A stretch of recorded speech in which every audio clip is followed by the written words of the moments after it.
Hi, Wendy. Hey, Kate. How are you? Great. I'm really excited. This is our very first episode of our very first podcast. This is amazing. This has been a long time in the making. It really has been. Not only conceptually, but practically. Yes. For a long time. Long time. It's taken a while to get the experience to feel like we have a lot to talk about here. Yes. Which is primarily about purpose, our purpose. Yes. Living purposefully. Absolutely. And I think this is going to resonate with listeners, or at least listener. We'll have at least one. My mom will listen to the podcast. Because I think you're incredibly amazing. And the ability to have conversations with you and share them is what I'm most excited about. Because I think a lot of times people will get in this space and they either get overwhelmed or it's too woo-woo. Yeah. Right back at you. You're amazing. Oh, thank you. Your interests and passions are in the political arena, primarily, making change this way.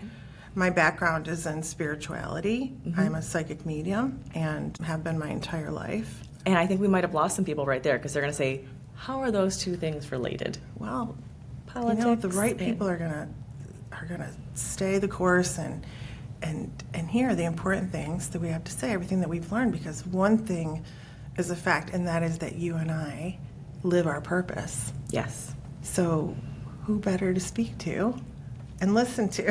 And we've found our way somehow. Yes. And it's not easy to get to a place of knowing what your purpose is. You know, I was just reading an article from Time magazine, beginning of the year, and Vivek Murthy, who was the outgoing U.S. Surgeon General at the time, said that more than half of young adults in a recent survey said they felt either low or no sense of meaning and purpose. It's astounding. That's sad. It's really astounding. But I think when you're younger, it takes time to get there. This is what we're speaking to. 100%. Isn't it? It takes time to have these experiences, get these life experiences under your belt so you even know what you want to lean into. I'm in my 40s and it keeps changing. Yes, it does all the time. That's a real key thing too, right? To be awake and aware of yourself and to learn to trust yourself and what it is you want to kind of lean into next or go toward next. Mm-hmm. Because from a spiritual perspective, I believe that our purpose here is to love, right? To learn how to love better. Others, we learn how to do that. But to receive it, to receive love from others, and also to learn to love ourselves is probably the greatest challenge. So our purpose is love. Mm-hmm. If that was understood throughout the world would be a very, very different place, right? Kinder, for sure. But how do we translate what we love, who we are, mm-hmm. into doing something mm-hmm. purposefully in the world? How do we follow that feeling? How do we follow that? Because we were going to talk today about what purpose is and what it is not. Yes. And one thing I believe it is not necessarily logical. Your purpose. Agreed. Yeah. Right?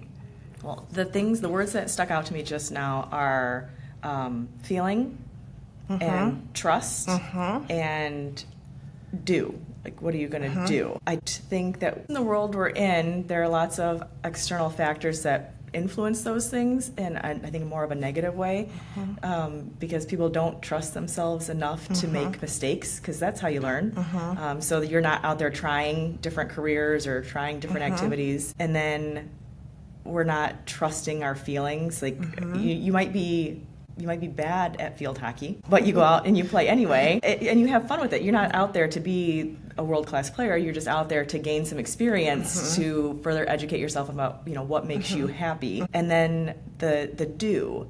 We ask kids from a very young age, what do you want to do when you grow mm-hmm. up? Mm-hmm. And I think that's a huge disservice, because there are so many opportunities for careers that there's no mm-hmm. possible way that a 5-year-old, even a 12th grader, is going to be able to say, "Oh, I want to do whatever it is." Or an 18-year-old who is asked to decide what their major is. Yeah, I would think that a very small percentage of people at 18. Mm-hmm. I mean, I think I changed my major 3 times, and it helped me get to what I do in my purpose now. Yeah. But I went through 7 years of college And not one of those classes were in psychic mediumship, but I love them. Hail to the victors, by the way. Go blue. Go blue. Just saying. So grateful for those experiences and that time. But what you're saying is very meaningful. Because through those experiences, you also learn, am I going against the grain? Am I trying to be an athlete when I'm a philosopher? Mm-hmm. Is it more natural for me to be a politically driven thinker, change maker? Or am I always thinking about sculpting? So it's really listening to, and through those experiences, allowing yourself to be honest with yourself and authentic about how you follow your bliss. It's following your bliss. It comes full circle for me if you're learning how to feel your feelings and trust your feelings. A better question is, who do you want to be when you grow up? Like, what are the feelings you want to have? Yes. And then that can better drive your decisions about what you do. Absolutely. It's not just what we do in the world that matters. How are we doing it? Yes. Are we doing life with kindness, with love, with care, with compassion? It doesn't matter what we do if we're not doing it with those qualities and other qualities like that. Once you find that, and I would venture to say we have and still continue to, it is the best feeling. Because you no longer feel at the mercy of life. You're like, I'm going to own this. Like, this is me. This is what I'm here to do. Yes. And it feels really, really good. But for listeners, don't worry if you're not quite there yet. We're here to help you get there. Absolutely. And also, I think it's important to point out, once you find your purpose, doesn't mean everything is easy peasy. Right. You go deeper with it. Yes. I will say it's helped my anxiety a ton because I have this direction and I know the feeling in my body that I have when I'm doing something that aligns with my purpose. And that's been huge. That's changed me mentally and physically. Yes. And it's had a huge positive impact on my family, and my girls see that life can be different for them than it was for me growing up. Yes, I appreciate you sharing that around the anxiety, because anxiety is sort of fear. It's like there's some trust missing. In my experience, there's some trust missing there in yourself and a higher power, whatever it is for you. Yeah. As I started to live my purpose, I really started to trust myself in it. Yes. Or trust God or universe or whatever you want to call it. Like Marianne Williamson says, many names on the same door. Yes. I'll say God a lot of the time in this podcast. That's my own language. But respectfully, whatever do you say universe? What do you say? Usually universe. Yeah. So it's all, to me, the same thing. Agreed. And we'll just agree that it's the same thing, Absolutely. like whatever everybody's calling. That higher source that is there to help us and support us. So that's wonderful. It's not easy to get there, is it? No, it was definitely a challenge. Anxiety. And trying to do it alone probably could have gone a little bit faster had we been having these conversations more regularly, right? But this was just my journey. This is when I was supposed to figure these things out, and I'm okay with that. Which is interesting. You can trust the timing. Yes. Is one of the lessons. You can really trust the timing of your life, and you will, and it is a journey, and it is gray. It's not always black and white. It's almost never as black and white as we might even want it to be. Yes. Right? So you get to really trust. We talked about how finding your purpose isn't always recognizing it, even when you meet it. It's not always logical. Sometimes you'll get that, you kind of go, that feels really good. The idea of that feels really, really good. Like I remember growing up and I'm curious what your example of this would be too, but I remember growing up and I loved the theater and being in the theater throughout school. And I was always psychic and I was always getting these psychic hits, but I really just enjoyed being in plays. And if I were in the audience, I couldn't sit still because I wanted to be up there. Yeah. And it could be seeing a ballet or something. And I'm not a ballet dancer, but I was like, I just like having a hard time, so I kind of want to be up there on the stage. Like that gave me information. I'm going to be more purposeful there maybe than sitting in the audience at times. If it's something you love and when you love it, usually you're good at it. Yeah. Do you have a version of that? I have a very vivid memory of being maybe 8 or 9, had a friend over and we were playing, I think we were playing with clay and we were playing like restaurant or something, I don't know. But I can even just think about it, I feel that feeling in my body that I had where I was like, I'm getting a lot of pleasure from being in this role.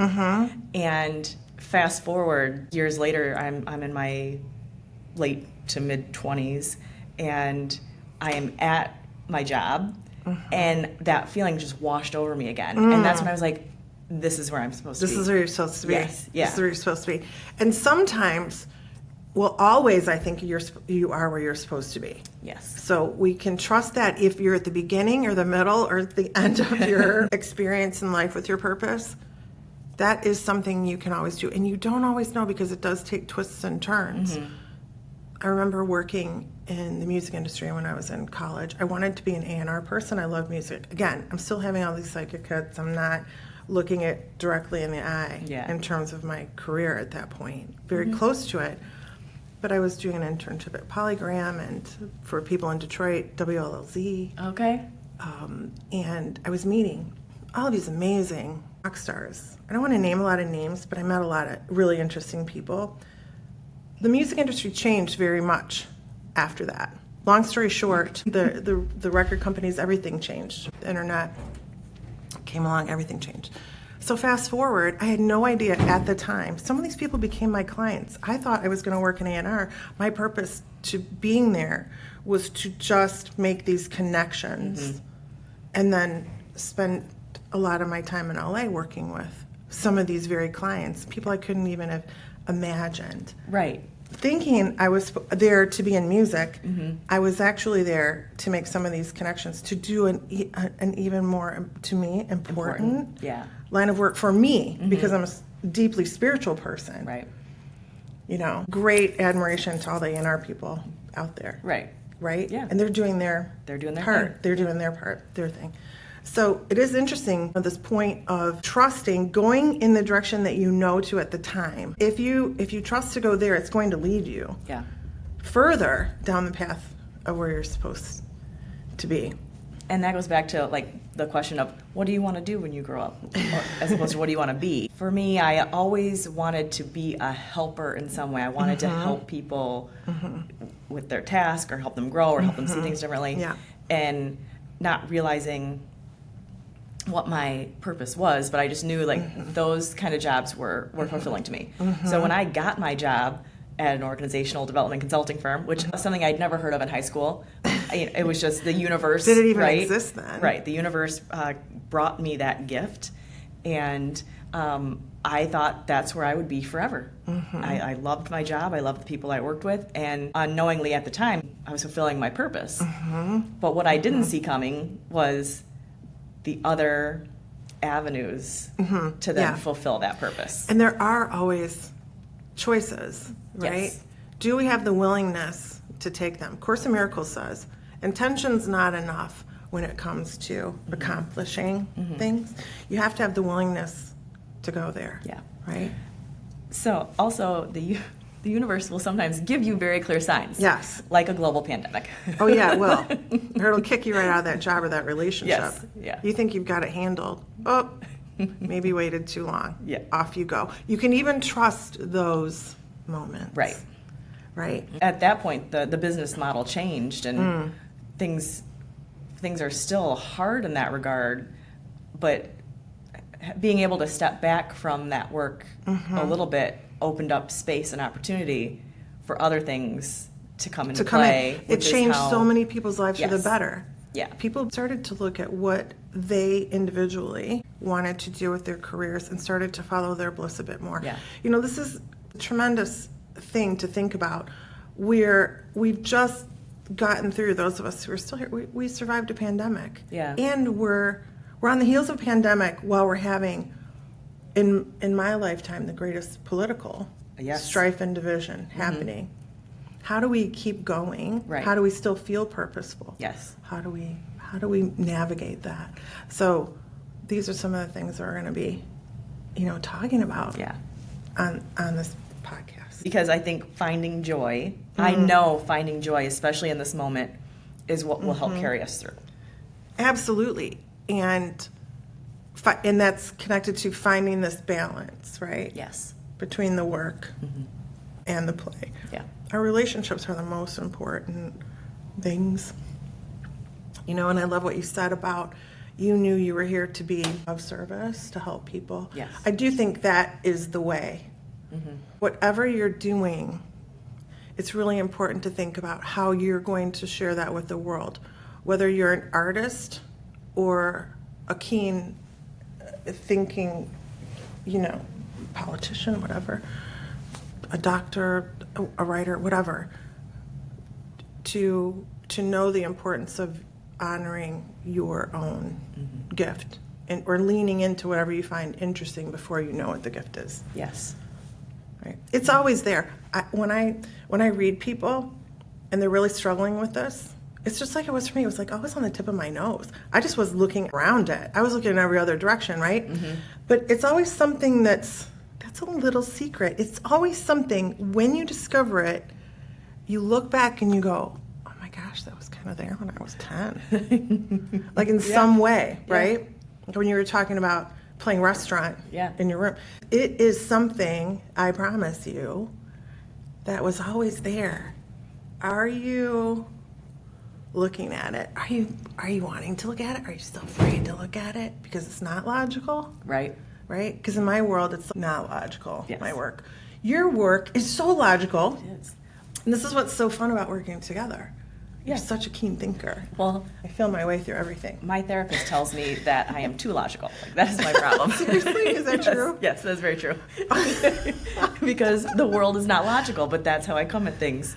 So that's been a practice that I've been working on, is acknowledging, yes, this might be the logical solution to this, but I have to stop and think about how everybody else is coming at it. Or kind of feel your way through Yes. even that. Like you get to stop and feel your way through. Yes. What do I feel about this thing? Yeah. On paper, this looks good. But how many times on paper has something looked good and it's not? It could be a career. It could be the husband or wife. Yep. Right? Oh, it looks good on paper. But when you're really in there living it, see, that's why experience is so important. There are no shortcuts here. No. Sorry, have guys. to live it. Spoiler alert. No shortcuts. Spoiler alert, no shortcuts. Although I swear my brother came into the world and he's like, I'm going to be an attorney. And he just like always knew. I mean, now he's, he works in hedge funds and stuff. Gold. That's, apparently that's the We're place very to be. different. He's a thinker. He's so sensitive, though. He's visiting. I'm thinking about him right now. I love him to the moon. It's important to surround yourself and embrace the fact that your siblings are different, your friends are different. Yeah. Everybody thinks differently. That's the opportunity here. Bring it all to the conversation. And in this political arena, don't you think that's a really important thing that we need to do, is just keep talking Yes. Yeah. about how do we get to the purpose of, it starts individually, collectively, of our country.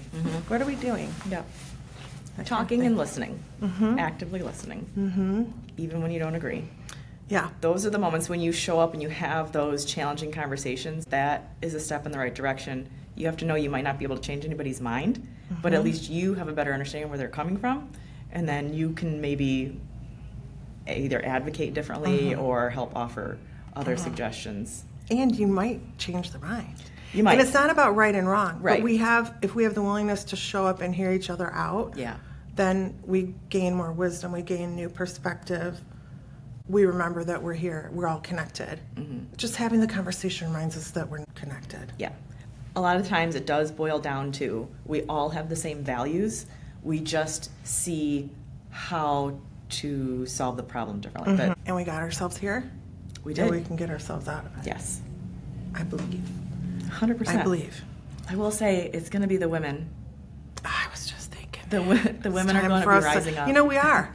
We're kind of stepping up. We're saying enough is enough. It's time. Yeah. It's time to bring in more of the feminine and the power. A lot of the work that I do now around assertiveness, leadership, and influence for women is about that. It's about finding ways to empower women to follow their passion, feel good about themselves, and just have some support. As much as I love doing that work, one of the things that I'm focused on, though, is I have 2 young daughters. So if I am providing these same tools to them now, will that have an effect? Maybe they don't have to go through some of the harder times that we had to. But for instance, I have trauma around things that happened in my life because I was a woman, right? Like I passed up for promotions, or nobody. Probably every woman. Yes, right. Yeah, This, all of the things that we All the experience things. as women in the workplace. Trying to get your car fixed and they charge you twice. Yes. Right. Yep. Because you don't know. Right. It's Or they important think for you us don't to know. It's important for us to know. Go in with information. Absolutely. Yes.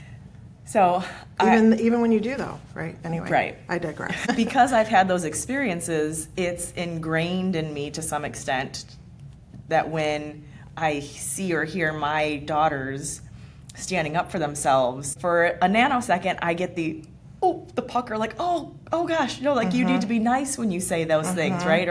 Or just walk away. Or think about someone else's feelings first. Yes, yeah. And I'm going to pat myself on the back because my 6-year-old is very assertive. And there have been, there have been several times, especially lately, where she's started to kind of go off on somebody. And I go to stop her, but then I stop myself. Good. Because I am doing her a great disservice if I inhibit her in any way. Or take away her voice. Yes. It's really important. Listen, women are going to change the world. We're going to continue to change the world. We're gaining speed. We're gaining power. Yeah. We are being heard more. It's been a long time coming, but the masculine and the feminine are so out of balance. It's really important for us, that saying, when you see something, say something. It is imperative that we keep conversations about important things going, and we continue to make change, and we don't play it small, and we step into our greater femininity and our great power. 100%. It's going to change, and we're going to rule the world. As it should be.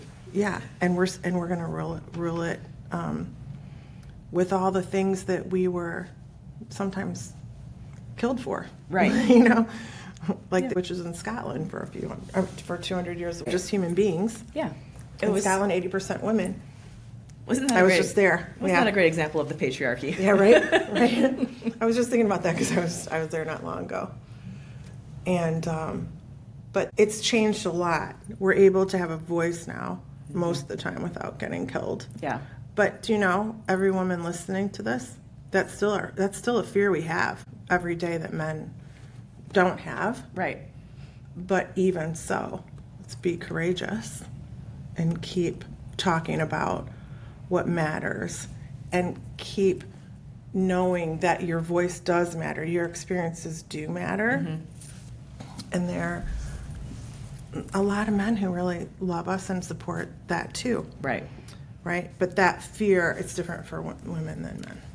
I think there's two kinds of fear also. Fear is an emotion meant to keep you safe. Yeah, you were trying to protect your daughter when you're like, when that moment comes, wait, do you say something? Right. Right. We also have to look at fear, though, as it's not necessarily saying don't do the thing. It's just reminding you that it's a new thing. Be brave. Hey, this is new, so it's going to feel weird, but it doesn't mean that it's bad. Right. Change is never comfortable. Yes. Change is never comfortable even when it's fantastic. Yep. I have clients who have won the lotto. Like, they think this is change for the better. Not always has it been. Right? Right. So it is about embracing the change. It can be very uncomfortable, and it doesn't mean something's wrong. It can absolutely be for the better. You'll know in your heart. I wonder when that changed.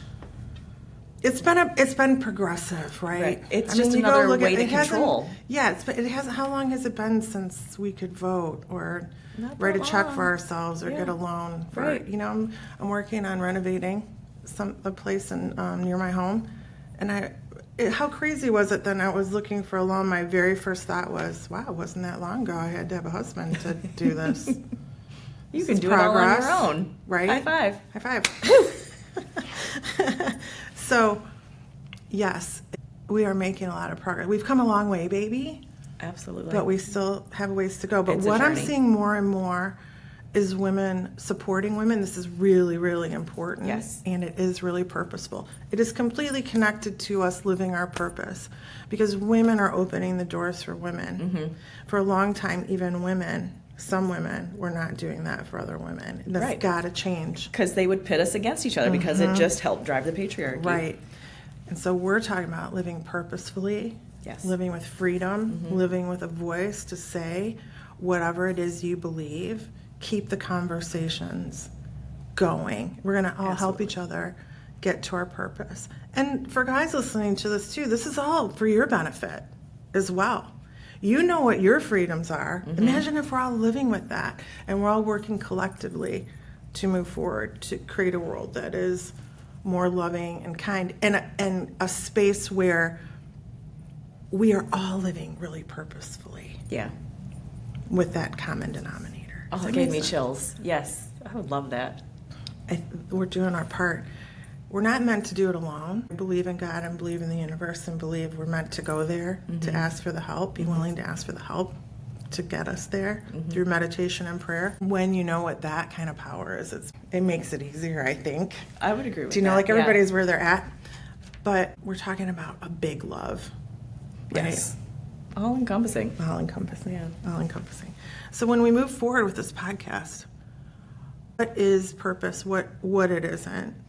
There's so many things to talk about related to this. And I don't want people to get the wrong idea, because it's not easy. There will be roadblocks. It's all part of the journey, though. Sometimes God puts a wall in the way because you need to turn around. Yeah, and you have to be willing to do your part. It can't be left for everyone else to do. There are many things that we have been victims of, but that doesn't help us to stay. That's not an empowering thing. We have to get the help we need with any kind of trauma. I was just talking with one of my relatives about this morning, that who funny enough had gone to this other psychic in Europe, and I experienced this because it's harder to read the people closest to me. Okay, it's an interest. It's kind of how it works. It's just how it works. Blank chalkboard. A little veil of protection, maybe. Yeah, probably. Like I'm still a spiritual being having the human experience. And I have a lot to learn myself here. But she was talking about, people come to me and I'll see all this stuff for them. And I'll say, okay, I recognize your trauma. I recognize this. I can see how far you've come. But I can help you recognize this, see this, bring awareness to it. Let's bring it to the surface. But you have to do the work yourself. There's no magic wand that I can put over somebody as much as they want it, and as much as sometimes I want to just put it. It doesn't exist. So you have to do your part. You have to do the work. Speaking to what you just said, that is the most empowering piece. What you fear, doing the work, oh my gosh, it's going to be hard, right? Okay, so you could spend 15 years going around, rehab, not go. Not acknowledge it, think you can do it on your own. How's that working for you? Right. Somebody listening knows I can stop drinking anytime I want. Somebody knows exactly what I'm saying. Or you could take a couple of really, really maybe tough years and get right through it. Yes. And spend the other decade enjoying the sobriety. So no shortcuts. Well, I am beyond grateful for you for doing this. You too. This was certainly something that the universe put into place. We are going to honor the universe by continuing to do this podcast. And thank it. We're grateful. Yes. It's exciting. It's part of us keeping the conversation going, right? You know what I noticed? What? Right after the election, I don't cook lunch for myself. I just can't do it. I can pack my kids' lunch, but I'm not good at doing lunch for myself. So I eat out. Receiving. Yeah, I eat lunch out basically every day.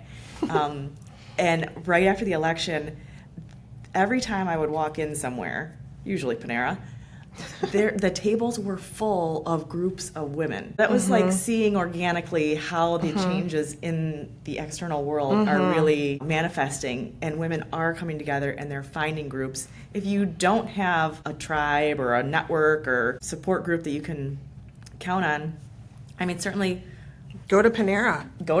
Listen to our podcast. Go to the Living with Purpose podcast and connect with us. Because outside of doing the podcast, I think it's important to create those opportunities. They're there. Women are doing them, and Seek I want to and you support will those. find it. I took a day-long seminar with Marianne Williamson, who's really one of my greatest teachers. She's such a hero of mine. I'm a student. One of the many things I study, I'm Christian, but one of the many things I study is A Course in Miracles. It's a spiritual psychology. It definitely has a Christian voice, but it's feels Buddhist and Judaic and It's beautiful. It speaks to moving from fear to love. I am usually in attendance in LA at the Saban where she's spoken before. Okay. I was just in LA last week working, but then I came back and the seminar was on Saturday anyway. Another long story short.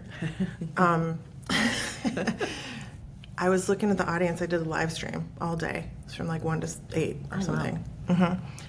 And I noticed that most of the audience was women. Most of my clients are women, but I'll tell you something. The men coming in and the men showing up at those extraordinary, those are the ones Those who are see our the allies. value Yeah. in living purposefully as a man, as a woman in the world. We require the support of such really intelligent, emotionally intelligent, good men as much as we've given to them. Yeah. So We can't do it alone. we can't do it alone. Many of us do stuff alone on our own all the time. My husband, I'm not throwing him under the bus. He's great. He does the grocery shopping now, and he does all the cooking. That's great. But it is a group effort, and so the more everybody can open up and come together, the quicker this will go. Yeah, yeah. And the more meaningful it will all be. Because we're in connection and not isolation. Yeah. There is an epidemic of loneliness right now. Yeah, there is. And it's not meant to be that way. No. So we're going to start changing things. We're part of the changing. Yes. Yeah, we're not doing it on our own, but we're doing our part. So next episode with Yes. Wendy and Kate, we're going to continue to talk about what purpose is and what it isn't.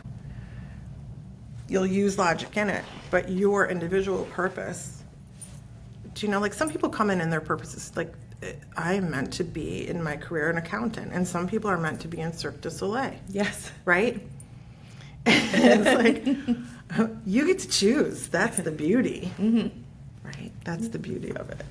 As long as it's helping people and it's coming from a good place. A good place. Yeah. Right. That's a really good point, that you will know your purpose. It has to come from a place of, well, I guess it goes back to being of service in some way. Yeah. Whether it's just sharing your It was your not art. at a restaurant, by the way. I was not meant to work at a restaurant. Oh. And some people are meant to own them, and thank God for them. Yes. Thank yeah. God. Otherwise, I would never eat lunch. Right, exactly. and my purpose was not meant to be, an accountant. Definitely not. Numbers. Oh God. Dyscalculia. Oh my God. No, I bet you. Now I bet you now I rocked know. it. Did you rock like biology and math and things like? No, really? I would have thought. I went to school for the social aspect. I did get good grades, but that really was not my focus. Oh my gosh. What did you do in high school? Kind of Nothing. Just like social. Really? Oh my God, it's so funny. You would have thought the opposite of us, I was. right? Because you are very logical, and I'm not. That's true. I'm such a feeler. You're such a deep thinker. I was social. I talked to everybody. I didn't play sports. I managed the wrestling team all 4 years of high school. You did? Yes, I was like the mother hen. When you were in high school. When I was in high school, yeah.